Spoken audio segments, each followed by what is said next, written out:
자, 여러분 이어서 보겠습니다. 22페이지죠. 저 요약집을 먼저 봅니다. 문제집은 50페이지, 문제집은 50페이지 01번 특징 및 과세대상물 별표시 하나 하시고, 그 다음에 문제집은 50페이지 특징 및 과세대상물 별표시 하나 하시고요. 그 다음에 요약집을 좀 쭉 훑어보고 또 빠르게 한번 훑어보고 보겠습니다. 요약집 22페이지입니다. 요약집 22페이지.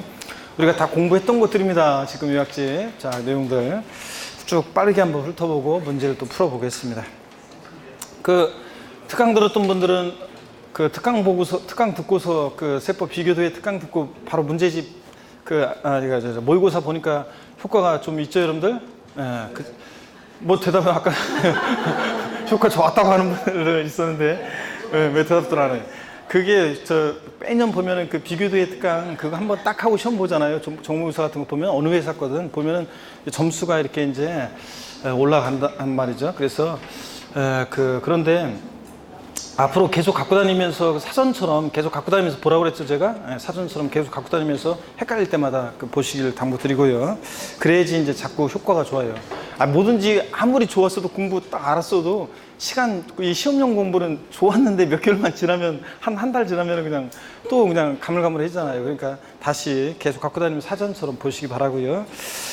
22페이지 봅니다. 그리고 안 들었던 분들은 하여튼 꼭 들으라니까. 특강 같은 거 들어서 점수를 돈으로 사라니까 제가 항상 그래서 이렇게 한 단계 한 단계 하시고, 또 보니까 9월 달에는 보니까 이렇게 전범위 뭐 백제인가 저 백선 특강을 먼저 하고 이렇게 이제 동영 모의고사 보는 것 같은데, 저는 아마 원장님하고 상의해봐야 되는데, 원래 다른 곳에서 백선 특강도 있고 문제 백선으로만 된 특강 그것도 있고 문제도 있고, 또 그다음에 원래 제가 이제 OX 가로놓기 뭐 2개 중에 고르기, 내용 핵심 요약, 또 오주선다 이렇게 해가지고 그냥 믹스해가지고 이렇게 압축한 베스트 오브 베스트 특강집이 또 따로 있거든요. 제 마무리 특강집이.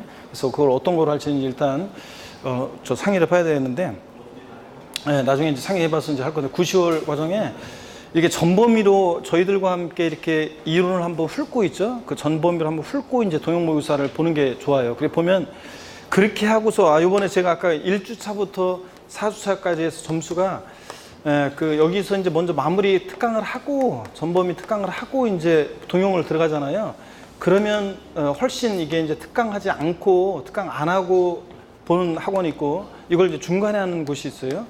이런 곳이 있고, 어떤 곳은 이걸 하고 이제 동영모의고사 보는 곳이 있는데, 매년 보면은 점수를 보면은 딱 점수가 동영모의고사는 점수 통계 나오잖아요. 그래서 점수 평균 나오고 뭐 여러분들이 어떤 거 선택했는지 뭐 이런 거 나오고, 그래서 그거에 의해서 저희들이 해설 강의 하잖아요. 그럴 때 그 점수 통계를 보면은 특강을 하고 보는 곳이 훨씬 더 안 하고 본 것보다 점수가 한 15점 이상 평균 한 15점 이상 차이가 나요. 하고 본 것하고 안 하고 본 것하고. 그래서 특강을 꼭 하고 듣고 근데 이 시스템이 좋아요. 제가 보기에는 이걸 안 하고 보잖아요. 안 하고 중간에 이렇게 이제 동영 모의고사 보고 나서 자기 구멍을 자각하고 그 다음에 이거를 하자 이런 곳이 있는데, 그거보다는 제가 그렇게 하면은 동영 모의고사 1주차 때 점수가 이렇게 특강하고 봐도 이 4주차 비교해 보면 1주차가 점수가 제일 낮거든요. 그런데 이거를 안 하고 보면 1차 점수가 동영 모의고사 안 나오면 수강생들이 바로 그냥 2차 포기해 버리더라고요. 그래가지고 대부분의 학원들이 이렇게 중간에 이걸 하지 않고 이렇게 먼저 이걸 하고 그 다음에 동영을 하는 시스템으로 지금 거의 점차적으로 그렇게 가고 있어요, 학원들이. 그런데 제가 생각해도 이거 특강을 먼저 하고 동영 모의고사 보는 게 나아요. 그래서 전체 보았는데 만약에 저 틀린 부분이 생기면 그게 이제 자기 진짜 부족한 구멍이잖아요. 그래서 그 부분을 메워가는 이런 식으로 하는 게 좋기 때문에 이걸 먼저 하는 게 좋은데, 보니까 광명 이제 아까 얼핏 들어보니까 이게 먼저 한다는 것 같더라고요. 이게 먼저 하는 게 좋습니다. 먼저 하고 이렇게 보고. 그래도 1주차가 4주차보다는 점수가 낮습니다, 여러분. 자, 그런 거. 자, 그럼 계속 이어서 봅니다. 22페이지 취득세 01번 테마 취득세 개요인데요. 과세주체는 취득세는 특광도고요. 단 시군구가 위임징수하고 있죠. 그래서 우리가 실제적으로 취득세 신고서 제출은 시장문서 구청장한테 하고 있습니다. 먼 도청이나 특별시청, 광역시청까지 가서 신고하라고 그러면 너무 멀잖아요. 더 특별자치도나 특별자치시는 당연히 11개 지방세 세금에 다 과세주체가 되고요. 취득 행위를 보고 부과하는 행위세고, 유통 과정에서 부과하는 유통세고, 물세죠. 그래서 납세문자 인적사항 고려하지 않고 물건만 보고 각각 개별 과세합니다. 그래서 특징이 개별 과세한다는 게 특징인데, 취득세는 취득자가 법인이든 개인이든 따지지 않습니다. 그 다음에 사실주의 과세하죠. 그래서 등기등록 허가 등과 무관하게 과세한다는 거. 우리 부동산 주요 세금들은 하여튼 이것만 잘 알고 있어도 이해하고 있어도 많은 지문들 해결이 가능하잖아요. 등기되지 않아도 등록되지 않아도 허가받지 않아도 과세가 되고 현황 부과합니다. 공부상 현황과 사실상 현황이 다르면 무엇에 따라서 사실상 현황에 따라 부과하고 징수는 신고납부 원칙이고요. 02번 테마 취득세에서 취득이 뭐냐 별표 2개 하셔야죠. 예. 자, 취득세 취득이 뭐냐 물어보면 박스 안에 기초과정부터 배운 거예요. 취득세 취득이 뭐냐 그러면 한마디로 취득세 취득은 뭐다? 사실상 소유권 취득이다. 그래서 사실상 취득만 하면 돼요. 등기등록과 무관하게 등기등록과 관계없이 사실상 취득하면 취득세가 과세됩니다. 등기등록을 이행한 경우에 한해서 취득한 것으로 본다. X죠? 예. 그 다음에 2번 권리가 사실상 취득해야 되고 형식적으로만 취득하는 것은 과세되지 않는다. 신탁법에 의한 신탁사한 취득, 위탁자에서 수탁자로 전할 때 수탁자의 취득 믿고 맡은 것뿐이니까 비과세고, 신탁계약 종료로 수탁자에서 위탁자로 전할 때 위탁자의 취득 믿고 맡기다가 돌받은 것뿐이니까 비과세고요. 단 명의신탁은 어떻게 한다? 과세합니다.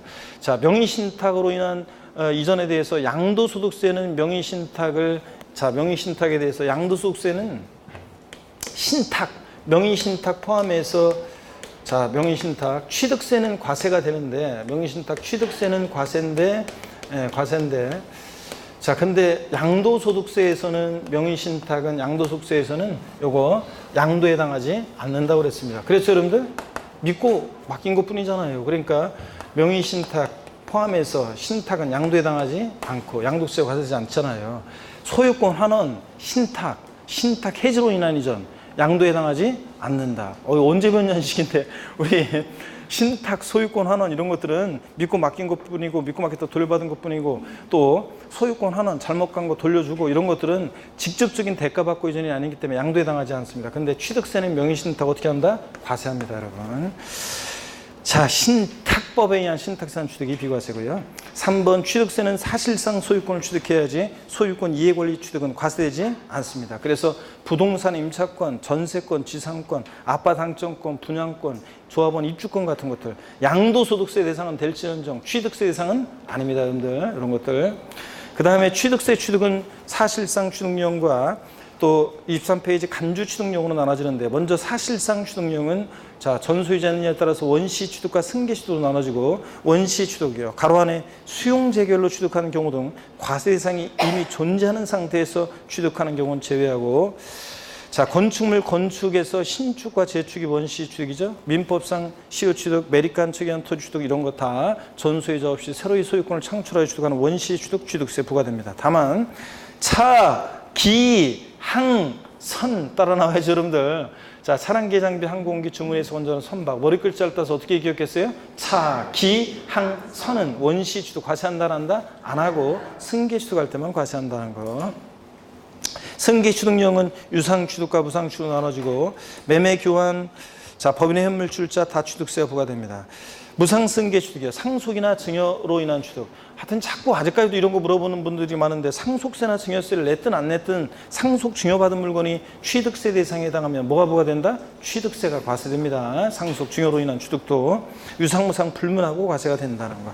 23페이지 이런 사회통념상의 사실상 취득은 아닌데 자, 취득했다고 지방세법상 간주에서 취득세가 부과되는 경우가 있죠. 토지 지목 변경으로 어떤 일이 있을 때 가액의 증가가 있을 때 가액의 증가를 취득했다고 의지해서 간주에서 취득세 부과됩니다. 단순히 토지 지목만 변경된다고 취득세 부과되는 것은 아니고 반드시 어떤 일이 있어야 돼? 가액의 증가가 있을 때. 차량기 장비 선박 종류 변경으로 가액 증가가 있을 때 또 건축물 개수 등으로 가액의 증가가 있을 때 얘네들은 다 증가한 가액에다가 취득세가 부과됩니다. 증가한 가액을 과세편에서요. 자, 4번 과점주주의 주식 취득이요. 자, 과점주주의 주식 취득. 비상장 법인이어야죠. 비상장 법인의 주식짐을 취득함으로써 과점주가 된 때 그 과점주주는 당해 법인의 부동산 등 가로 안에 법인이 신탁법에 따라 신탁한 재산으로서 수탁자 명의로 등기 등록이 되어 있는 부동산 포함해서요. 하여튼 취득한 것으로 본다. 자, 주식은 취득세 대상이 아니잖아요. 그런데도 과점주주가 주식을 취득했을 때 주식을 취득한 비율만큼 그 법인 소유의 부동산 등을 과점주가 취득했다고 간주해서 취득세 부과됩니다. 다만 법인 설립 시에 발행하는 주식 또는 지분을 취득하는 경우와 감자, 포테이토 아니고